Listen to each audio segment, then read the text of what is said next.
This is the most anticipated car in your life. No pressure there. Let's find out about it as we drive the 2011 Chevy Volt and check the tech.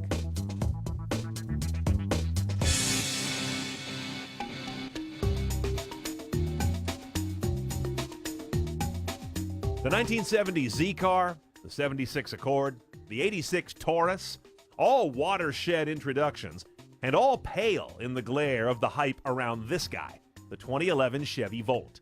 It's being asked to save the environment, your fuel budget, and GM's reputation in one stroke.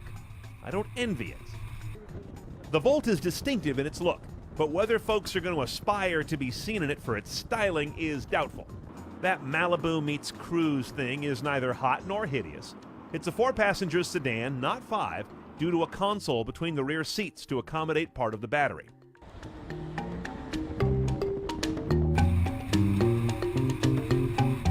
Now inside the Volt, the first thing you notice is, look what made it into production. This white stuff. This was in all the concepts, and I thought, oh, that's interesting. They're trying to do like an iPod Classic meets Imperial Stormtrooper, but no, here it is. More notable than that, though, are these touch-sensitive buttons. Almost every button here is a touch contact, kind of like on current My Ford and My Lincoln Touch, which I have not been a big fan of that part of touch. Now, if you're looking around, you may have already noticed something else really cutting edge on this car.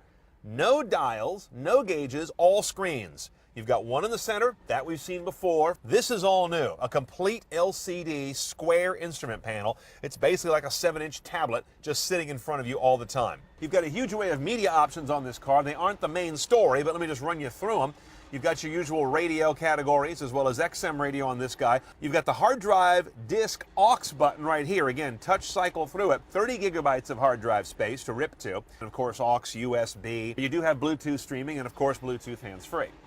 Another indication that a Volt is being moved as a mid to high-end car is the fact that it has navigation standard on it, as you might imagine. There's a drive mode button down here that lets you go from normal to sport to mountain. Normal is what it says, a normal balance of how it uses electric versus charges versus gives you responsiveness to the throttle. Your sport mode is going to give you greater sensitivity and accelerator response in particular, but of course that's going to tap more juice.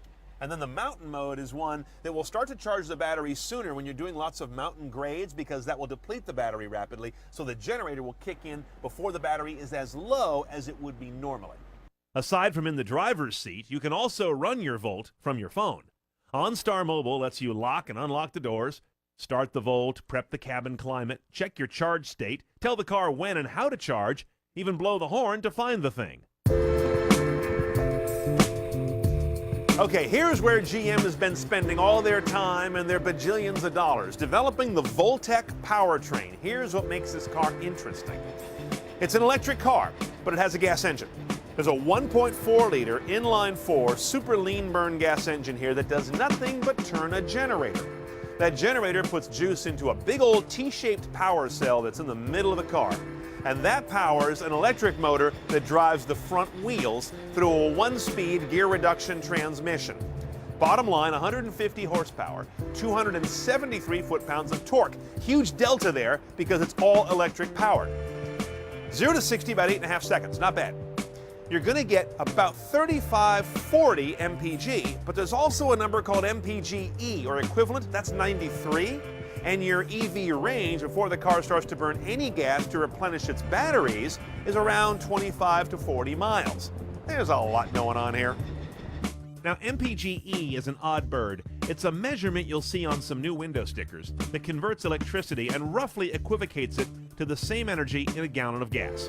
Rule of thumb, 1 gallon of gas is 34 kilowatt hours, because I knew you wanted to know that. Now, a word about charging. You can plug this guy into a 120 or a 240 outlet.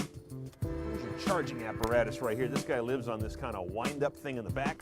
And you see you got a regular plug on there. That can plug into whatever outlet you've got. And then this will go into the little door here. See that guy on the side of the car? That's this new universal thing that all the electric cars are using. So that plugs in there. So yes, there's nothing wrong with charging this car. It works really well. You do get a bunch of electric-only range, a nice amount that might even handle your entire commute. I just think there's an awful lot of hassle that goes around with it if you're not really committed. And for most folks, just putting gas in it and getting like around 60 mpg is pretty good, and all the hassle of charging may not be worth that 93 mpge.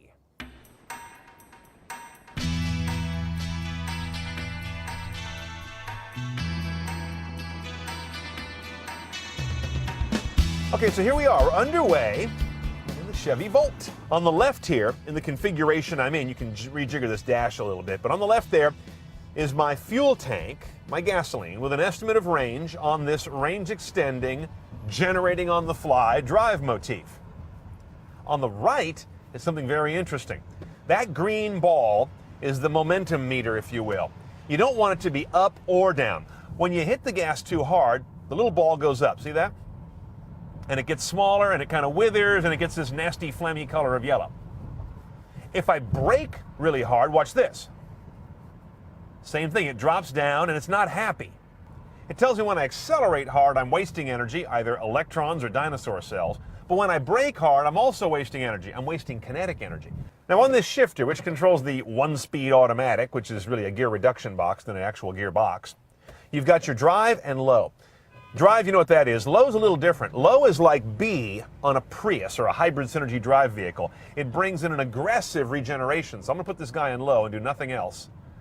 Whoa, down we go. Heavy deceleration as it's really putting the electromagnetic brakes on to put juice back in the pack. Interesting trivia about this guy. You can go potentially a year without burning gas if you've got a short commute and you plug in every night and only commute in this car. So what happens to that gasoline sitting in your tank? Gas does go bad, you know, it jellifies, it gets real nasty. Well, they have a pressurized gas tank on this car.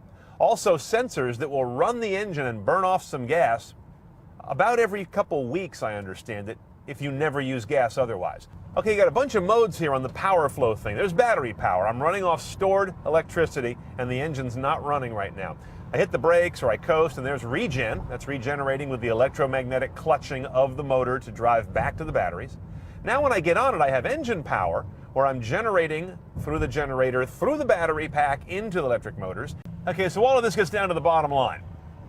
What's the efficiency on this car? Let's take a look. That's under energy info here on the main screen. You've got lots of things that'll tell you what the MPG is. The confusion does not end. On this charge, since the car was last plugged in and got a charge, and the driving history since then, I got a bunch of things to look at. I got 55 miles per gallon overall on this charge. The car's done 60 miles per gallon average in its 2,272 mile life. Here's my driving style and climate setting efficiency on this trip. I've not been driving terribly efficiently, only 34% efficient, but I've had my climate control 100% efficient because I basically had it turned off. Here's your climate system where you can save as much power as possible. If you go to eco mode, it'll use the climate in a way that doesn't sap energy. So it'll run the AC very limitedly. Down here, that little green ball, that's where you see the total efficiency. You want that number to be low on the climate scale. Chevy has turned out a nicely engineered car here. It's a technical tour de force, enjoyable to drive, and seriously efficient. Its hurdles are the somewhat complicated story around its electricness, suburban looks, the fact that it comes from a recently bankrupt car brand, and then there's the price.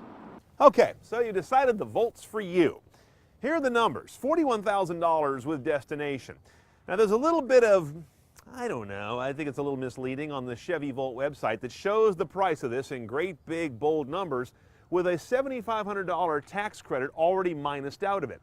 But that's a tax credit. That's not a rebate as of today's taping, though the Obama administration's trying to convert it to a rebate. That'll be different. Right now it's a credit. It's a $7,500 deduction, if you will, off any federal tax that you owe in the tax year you buy this car. If you don't owe any federal tax, you don't get any benefit. And even if you do get a benefit, it can never turn into a refund. All it can do is reduce your tax to zero. So in other words, you've got to owe at least $7,500 federal tax to get the full $7,500 tax credit from buying one of these cars. It's not as simple as getting a check from the government.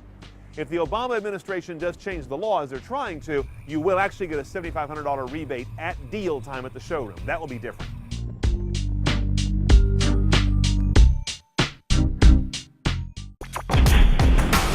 Hey guys, Brian Tong here, and if you're looking to see the top dogs in tech face off, then you need to watch CNET's prize fight. We'll throw touchscreen phones in the ring, reignite the console wars, battle web browsers, and more. So you can find it all at cnet.com/prizefight, and I'll see you there. Whoop-ah!